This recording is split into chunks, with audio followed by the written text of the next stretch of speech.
Hi guys, update lang tayo dun sa violation na na-commit natin last March 2023. Kasi marami sa ating nagpa-follow up or nagtatanong kung ano na bang status dito sa YouTube natin tsaka sa Facebook natin, kung ano na may status. Today guys, as of January 15, 2024, hindi pa rin siya nababalik. Okay, so ano ba nangyari? Or ano ba ang ginawa ko na way para syempre gusto pa rin natin ma-recover yung account natin. Okay, so after natin makommit, so nakalagay naman doon 90 days, nag-delete tayo ng mga video reels natin. Halos wala na natira doon wala na natira.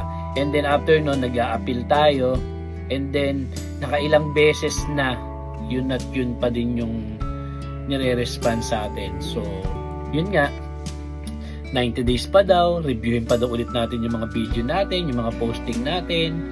Okay, so every time na mag-i-enable yung review completed or available na ulit yung pag-review, nagsasubmit ulit tayo kahit dinilit na natin lahat, almost yung video natin sa Reels, lalo na sa Reels dinilit ko na.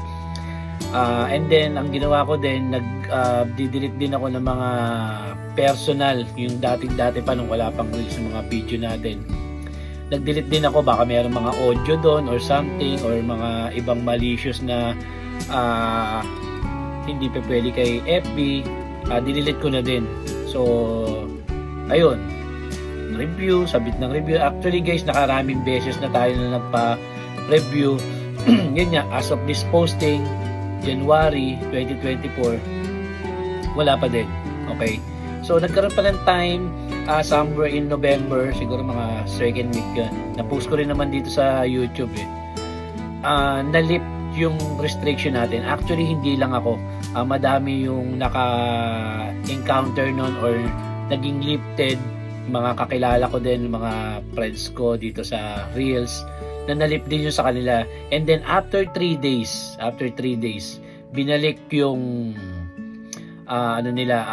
restriction, including me, at siguro pa isa-isa, pangalawang araw, tatlong araw, and then yun nga, ako din. So I think in that time nagkaroon na ng glitch si Meta noon, kaya siguro biglang nalip lahat kasi sunod-sunod kami. And then nung wala ka namang ginagawa, hindi ka naman nagpo-post or something, bigla na lang ulit na block or bigla na lang ulit na ban na ulit yung monetization natin kasi okay na Ayun guys, so sa mga nagtatanong dyan, ito na pa yung update as of posting this video, January 15, 2024. Ban pa rin po tayo or restricted pa rin tayo, flag for behavior or content pa rin tayo kay Meta.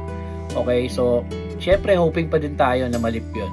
Okay, so sa mga same ka-reels ko dyan na demonetized din, okay, pa-status sa baba kung ano yung mga ginawa nyo or anong status na ng mga restriction nyo or kung meron bang nalip. Okay, pa-share naman dyan para makita ng mga ibang reels na ka-reels natin.